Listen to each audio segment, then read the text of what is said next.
Hello, class. My name is Eduardo Escribano, and I'm going to be presenting my Wide World of Sport research project for Sport History Fall 2018 in Mr. Epling's class.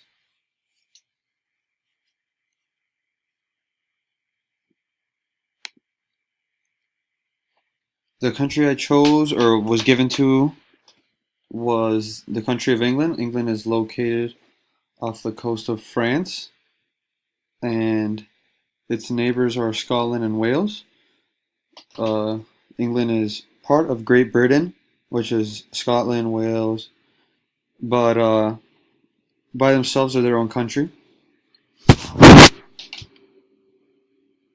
The population of England is around 53 million, and I have a little graph here of the ages, the population. Then I have my numbers right here on the side. So the males take up around 26 million, the females take up around 27 million, and then these are the different age groups and the population in the age groups. So the majority of the population is from age 20 to around 50, and then you can see the population start to dip down from age, and that's just natural. That just naturally happens when you get older.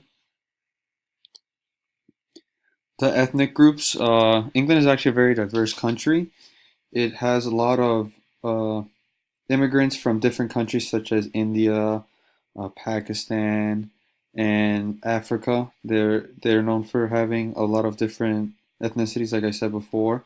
But the majority of the people that live there are indeed white. As I said, it's 85% of the population. Then 7.8 Asian, 3.5 are black, 2.3 are mixed, 0.45 are Chinese, and 0.44 are others ethnic groups around the world.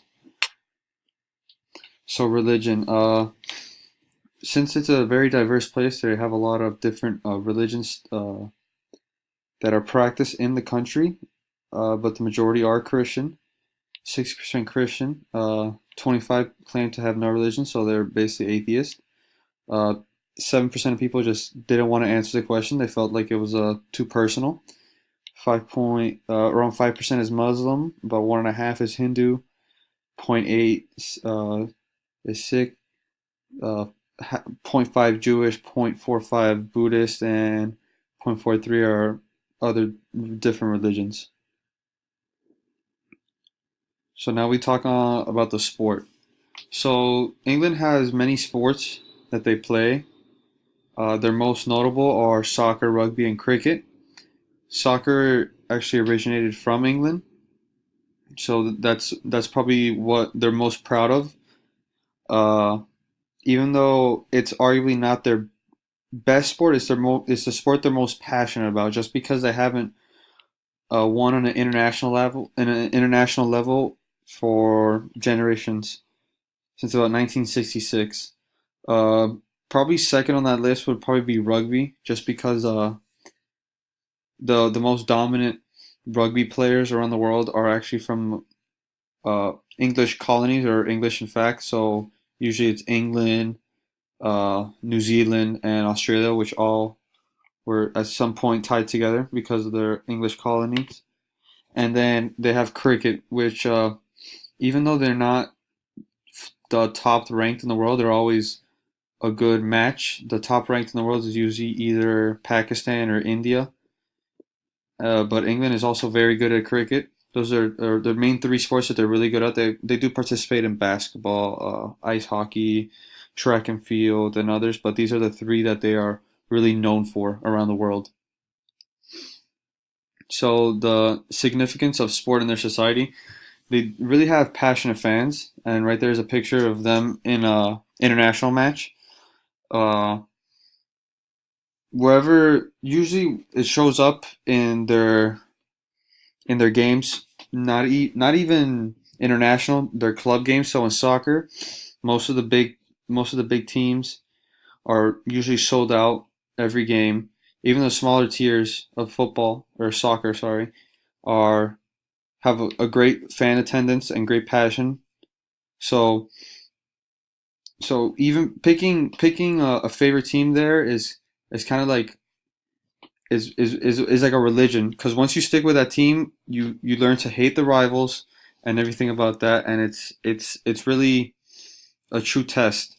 So they're really passionate about their soccer. They're really passionate about their rugby, as is shown here. That's actually a game from a rugby match. They really back. They're very pride. They're very prideful about their nation, and they love to give support to the athletes that are representing their nation.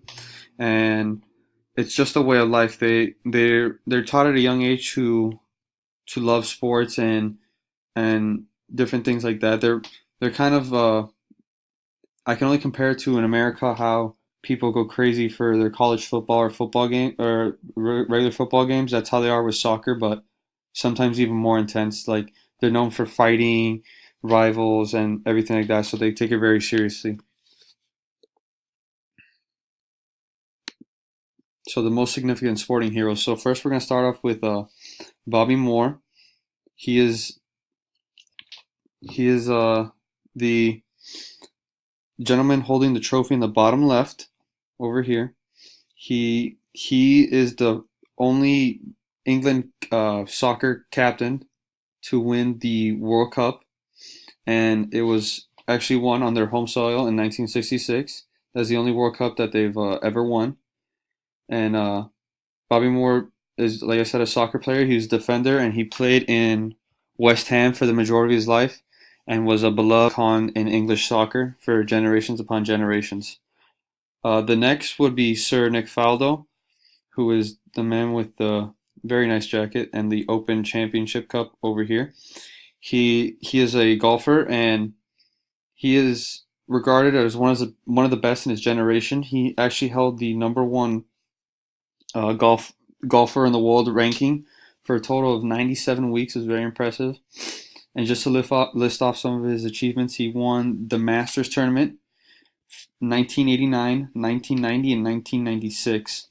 So it's a great achievement to win it once, and he won it three times. He even came second in the U.S. Open in 1988, and then won the Open Championship three different times: 1987, 1990, and 1992. And the Open Championship is just is basically the British Open. So it's very high honor for especially someone from England. Uh, he was inducted into the World Golf Hall of Fame in 1997, and was even recognized as the top European golfer for 3 years for 3 years, 1989, 1990, 1992. Next will be Lennox Lewis, who is probably one of the most iconic British heavyweight champions of all time. He finished his career with a record of 41 wins and two losses.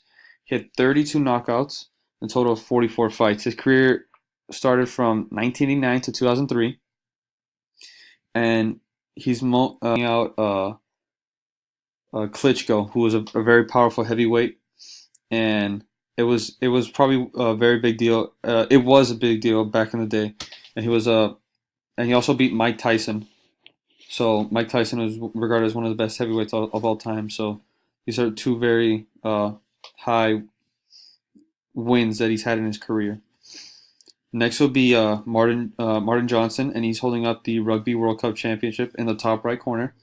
He is he's a he's a big, very big man. He's 6'7", 262 pounds, and he's, like I said, very well known for captaining England to their only World Cup Rugby World Cup victory in 2003, and he played in Leicester for about 16 seasons. So he's a legend in the rugby world for England fans. And then the bottom right is Sir Eden Bothman, and he is regarded as one of the greatest all-round cricketers in the history of the game, and he had a career lasting from 1977 to 1992. And like I said, he's one of the greatest cricketers in English history, if not the world. And he revolutionized the game and made it even more popular in England at the time. So the most significant events, I somewhat mentioned it, but I'll go more into depth now. So number one would be on the bottom left, the 1966 FIFA World Cup, where England actually hosted the tournament and they actually won the tournament. Uh, they were. This is the only time they've ever won the tournament, so it's a high honor. And for a host country to win it, it's very rare for that to happen as well. Uh, they played West Germany in 1966 and beat them 4-2 in the final. Something iconic about this World Cup was actually the World Cup trophy before the title game was stolen, and no one had no. They were on the lookout for it and they couldn't find it. And then one day they actually found it in a paper bag. So the person whoever stole it felt just gave it up because they saw that it was too much trouble in them, and that if they tried selling it, that they would be arrested. So they just gave it up and they found the trophy. Ever since then, the World Cup trophy has been under high security, and nothing like that's ever happened again. The 2003 Rugby World Cup. The Rugby World Cup is relatively new compared to the FIFA World Cup because the FIFA World Cup's been around for years upon years, and the Rugby Cup is generally new. I believe it started in 1987, so there's not that many World Cup winners. So in 2003, England went to Australia, where the World Cup was uh, hosted, and they actually beat Australia in the final game. So this was a big deal because Australia was one of the powerhouses in the tournament, and the top three teams, like I said before, were England, Australia, and New Zealand. All of them are known for their rugby. So honestly, these three teams can flip flop and just switch out in each of these places because they're so good. But England 2003 was the victorious team, and they won the World Cup. And I hope you enjoyed my presentation. These are my sources, and like I said before, I hope you enjoyed my presentation on the sporting history of England.